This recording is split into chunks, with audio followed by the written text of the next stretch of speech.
O banco britânico Northern Rock pediu e recebeu ajuda financeira emergencial do governo britânico. No dia seguinte, que foi dia 13 de setembro, os correntistas retiraram mais de 2 bilhões de dólares, desconfiados de que o banco iria quebrar. Cerca de 9% das propriedades e residências dos Estados Unidos estão com pagamentos atrasados. Estavam naquela época, não é? Vejam só, de julho a setembro, 3 meses de 2008, mais de 765 mil casas e apartamentos foram tomados pelos bancos. Isso gerou um problema para os bancos. O que fazer com tanta residência? Como manter? O Fed, o Banco Central Americano, anunciou um empréstimo de 85 bilhões de dólares para salvar uma empresa. Os legisladores americanos anunciaram um acordo bipartidário para outro pacote de 700 bilhões de dólares para salvar instituições financeiras. Mas muito mais dinheiro foi necessário. A Grã-Bretanha anunciou 88 bilhões de dólares. Os Estados Unidos, mais outros 250 bilhões para salvar bancos. Aliás, salvar a economia global. A Alemanha, 109 bilhões. A França, 55 bilhões. Isso de alguns países, não é? Os governos da Europa colocaram 2,4 trilhões de dólares para salvar os bancos da quebradeira. Espanhóis perderam emprego, para citar um caso. A Espanha teve 2,4 milhões de desempregados ao todo, naqueles dias. Está se recuperando hoje, porque não é a última crise. Essa crise é movida à ganância. A ganância está destruindo a economia e a sociedade. O planeta não suporta mais o ser humano desse jeito. A natureza não suporta mais o ser humano. A economia que o próprio ser humano desenvolveu não suporta mais o ser humano. O próprio ser humano não suporta mais a si mesmo. Está cada vez mais agitado, sempre pensando em si, sempre pensando mais em si mesmo, e assim tornando a sua existência inviável. Precisa ocorrer uma intervenção de fora do planeta. Ou o ser humano corre em direção à sua extinção. Ao longo dos últimos 50 anos, não ocorreu nenhum encontro do grupo dos 7 países mais ricos do mundo tão tenso como foi esse de 11 de outubro de 2008. Alguns executivos, por exemplo, quanto dinheiro perderam? Warren Buffett perdeu cerca de 12 bilhões até setembro. Esse outro aqui, Sergey Brin e Larry Page, com fortunas de 15, quase 16 bilhões, os dois perderam 40% do seu valor. O Citigroup, o principal presidente, Pandit Charles Prince III, levou da empresa 10,4 milhões em novembro do ano passado. É um salário. Isto é ganância.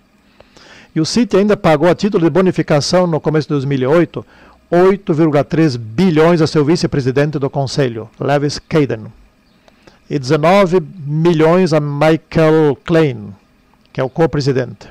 Alguém precisa ganhar tanto dinheiro assim? Desse jeito, não há sustentabilidade, é muita ganância. Goldman Sachs anunciou um prejuízo no segundo semestre desse ano, mas até o ano passado teve resultado positivo. E olha como remunerou seus executivos. O diretor executivo-chefe do banco embolsou 54 milhões de dólares entre salários de participação, bônus, etc., no ano de 2007. Se isso não é ganância, então não sei o que é ganância. Só para ilustrar, uma das consequências dessa crise temporária. Essa foi temporária. Hoje a Rússia já se recuperou, mas ela perdeu 60% da capitalização. Felizmente se recuperou. Acham-se diante de nós tempos difíceis. As nações da terra deverão tremer. Haverá provas e perplexidades por toda parte. O coração dos homens desfalecerá de temor. E nós, o que vamos fazer naqueles dias, nesses tempos, nos últimos tempos? Ainda que a terra cambaleie como um bêbado e seja removida como a choça, se fizermos de Deus a nossa confiança, Ele nos livrará. Aquele que habita no esconderijo do Altíssimo, à sombra do Onipotente, descansará. Como diz Salmo 91:1. Porque tu, ó Senhor, és o meu refúgio.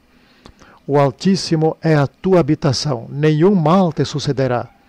porque aos seus anjos dará ordem a teu respeito, para que te guardem em todos os teus caminhos. Não tenha medo da última crise se estiveres com Deus. Nela não se poderá vencer, senão pela fé em Deus. Nessa crise, o poder para salvar quem quer que seja deve vir de fora do planeta, de tão grande e intensa que será a última depressão.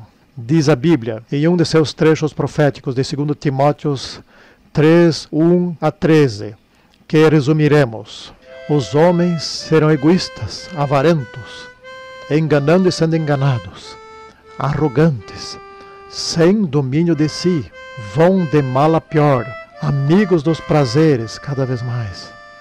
Jamais conseguem chegar ao conhecimento da verdade, porque têm as mentes corrompidas e a insensatez é evidente. O Deus desse mundo é o dinheiro.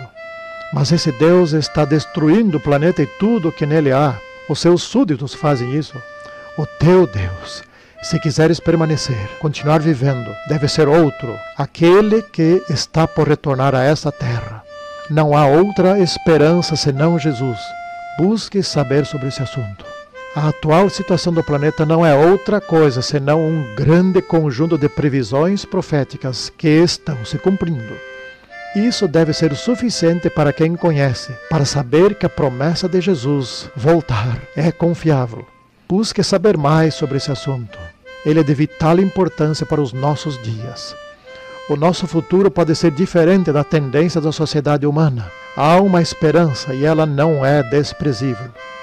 Ele disse em João 14:3, voltarei outra vez. O comportamento da economia desse mundo é um dos sinais de que essa promessa está prestes a se tornar realidade.